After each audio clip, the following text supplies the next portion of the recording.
Hey, what's up YouTube? Luso here, Team D Plus Gaming. I'm here to show you my current Harpie profile. So it's a little bit later coming to you guys than what I wanted it to be. This is one of the first ones I wanted to actually get profiled.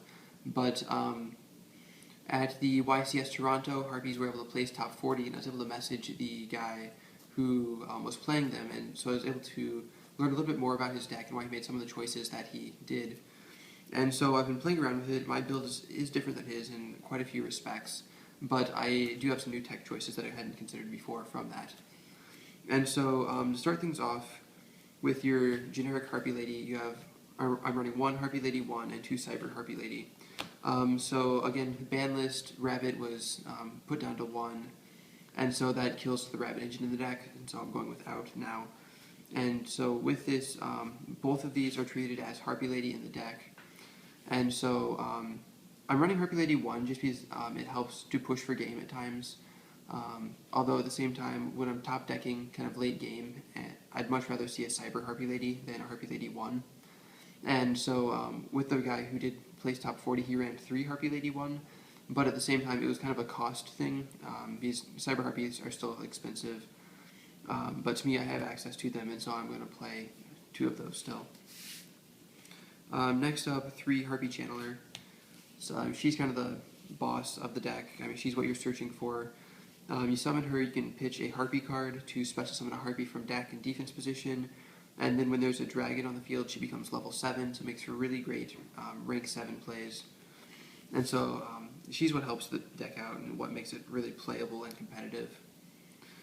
Next up, 3 Harpie Queen. You can pitch her for the field spell, or just a 1900 beater. Next up, I'm running 2 Harpies Pet Dragons. I still like the 2 dragon build. To me, 1, if you draw it in your hand, you're kind of screwed. 2, it does increase the likelihood that you draw 1 of them, but at the same time, as a Harpie card, you can discard for Channeler's effect, and then you usually still have 1 in deck you can search out to go into your rank 7s. And to me, that seems like the more balanced number, at least for the way I'm playing the deck. Next up, running 2 Tempest, Dragon Ruler of Storms. Again, a great card. It's a dragon to bump Harpie Channeler's level. You can discard it with a Wind to grab a dragon to your hand. It's not always useful, but sometimes you're trying to fill your graveyard, so it can be helpful then. But I mean, again, it's more just another 7 target for rank 7s. I'm playing 1 Blackwing Zephyros, the Elite, just because the effect of being able to bounce 1 back to hand is great for your face-up cards. It lets you reuse them, especially some of the ones where you activate it and it's just sitting there, not really doing anything, like Hysteric Sign.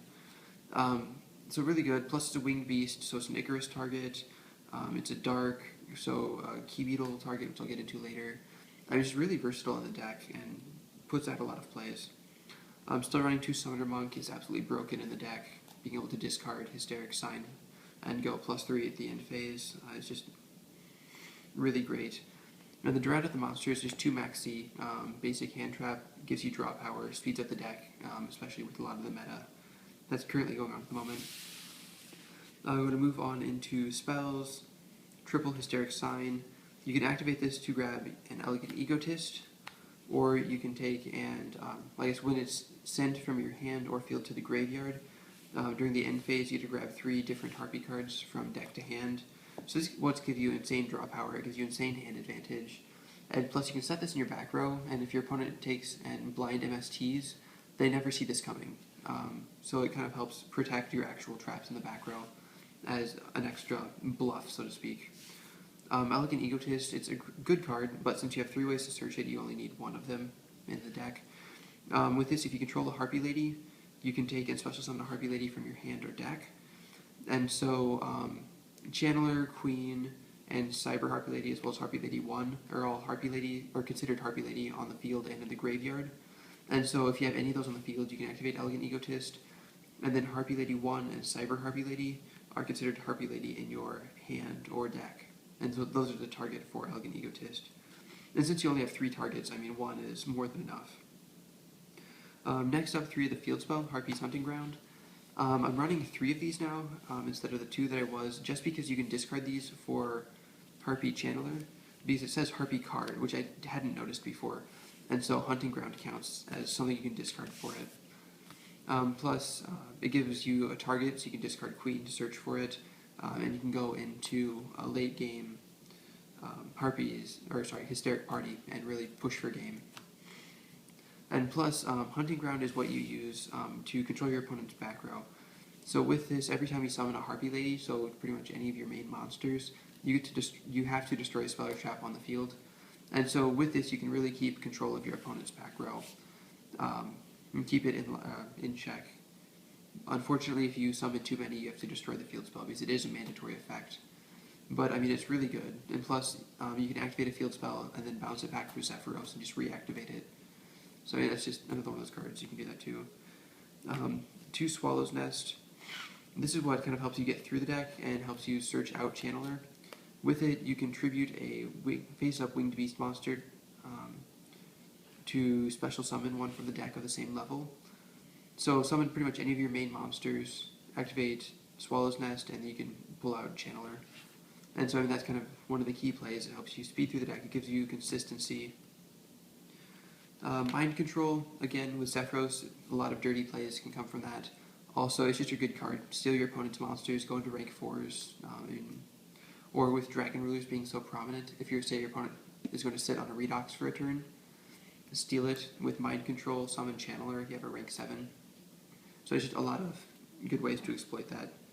And then basic one-ofs, you have a Book of Moon and a Dark Hole. Pretty basic, pretty self-explanatory. Next up, 2 Hysteric Party. I don't know, I've been going back and forth between 2 and 3 of these. What you discard 1, you special summon all copies of Harpie Lady in your graveyard.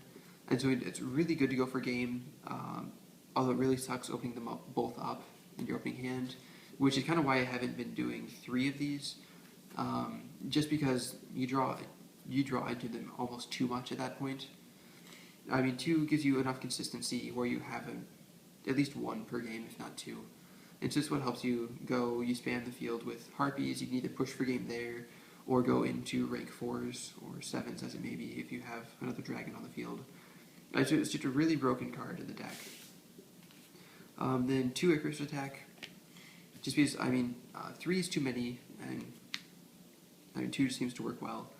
And I use it more of a defensive thing. I'll set it in back row. If your opponent decides to MST it, I mean, then I'll tribute off a Harpie and go for it, but it's not something like I try to play.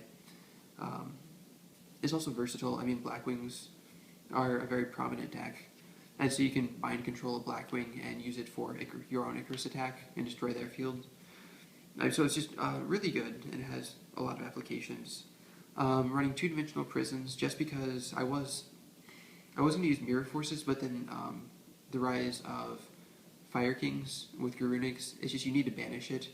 And so, I mean, you can side in Mirror Forces if you need to have like more mass destruction, but there just seems to be a lot of cards that are better off banished than just in the grave.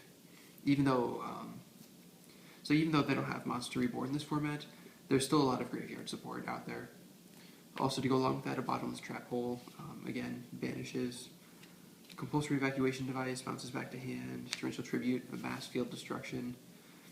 And then to kind of finish out the traps, I have a Safe Zone, just because I am running a Key Beetle in the extra deck, as well as there are some plays you can use with this. You can use it defensively, target your opponent's monster so it can't attack you directly, or if your opponent blind MSTs it, you can destroy one of their monsters with it. And so it has a lot of applications. Solemn Warning, just to negate summons, and Dark Bribe. In case you don't have Hunting Ground on the field when you need it, you can Dark Bribe just to kind of push through and keep attacking. Next I'm going on to the extra deck. And of course, Team D plus game token. And then Stardust Dragon, just because I have a Starlight Road in the side deck. Cowboy helps you get over big stuff that you really can't otherwise, or burn for game. Daigusto Emerald, it's a wind, so if you have Harpie Lady 1 on the field, it'll get a power up. Plus there's a mini pot of Avarice. You can recycle your big dragons, pet dragon, and channelers with him. And so I mean, it's just good application. 2 Lightning Chidori is really broken. Summon it, get to send a Set card your opponent controls and put it on the bottom of the deck. Detach one, target a face-up card they control and put it on the top of the deck. And so essentially you summon this, your opponent goes -2 right off the bat. I mean, plus 1900 attack is good. It's a wind. Again, gets the power up from Harpie Lady 1. A Diamond Direwolf, just because there are some problem cards your opponent will have that you need to get over or get rid of, and that's just kind of the best way to do it. An Ice Beast Zero Fade negates all effects on the field that of your opponent's monsters. Then you take, and it gets a power up for every face-up card on the field. Again, it's another big beat stick, helps you get over things. Photon Pappy, if your opponent's going on the defensive, which they often will try to, you can flip their stuff face up and do more damage. Queen Dragon Jin, just because you are running 4 dragons, it's really not hard to bring that out and then bring like a pet dragon back to the field. Then a Master Key Beetle. I really wasn't sure about running this at first, but it's definitely put in a lot of work, a lot more than I had expected it to. The reason you can make him is because you do have your Zephyros as well as 2 Summoner Monks. And so that's 3 targets, but Zephyros, once he's in grave again, he can special summon himself back to the field once per duel, which is really good, because oftentimes when you start going off, you'll leave a Summoner Monk in defense position on your field. And so then you can take and special summon Zephyros back and overlay for a Key Beetle. With Key Beetle, some of the versatility you have, I mean, I'm running 1 safe zone, so you can put in the Key Beetle safe zone lock as an option, because not many people can get over that, especially game 1. The other thing that's really kind of broken is you can take and detach 1 from Key Beetle and target a Hysteric Sign that's face up on the field. And so then if your opponent tries to destroy Key Beetle, you just send Hysteric Sign to the graveyard, and then you get to add 3 Harpies that turn to your hand. So again, really broken. Gem Knight Pearl, just because Ophion is still a card. You like special summoning 7s in this deck, and so having 2600 is 50 more than Ophion, which is kind of the key.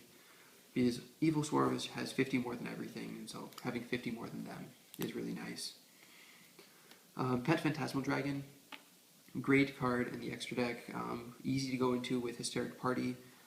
Essentially summon this one, your opponent is kind of stalled out for 3 turns. They can't target any Harpie card you control, including this one, and then it attacks your opponent directly for 2000 while it has materials, so I mean you have 3 turns of poking for 2000. Next up, your rank 7s, Dracosac, Big Eye, Master Blades. I mean, pretty self-explanatory. Dracosac, it's good against a lot of matchups. You have tokens to protect yourself, or you can tribute those off to take and kind of destroy and control your opponent's field. Plus, it's a win, so it does get the Harpie Lady 1 power up. Number 11, Big Eye. I mean, steal your opponent's monsters. Always good, always useful when pushing for game. And Master of Blades, your opponent can't target it. And so, I mean, that is the Harpie deck where it stands. Like I said, this is the best build I have found so far. As always, like and subscribe for more. And thanks for watching, guys. Luso signing out.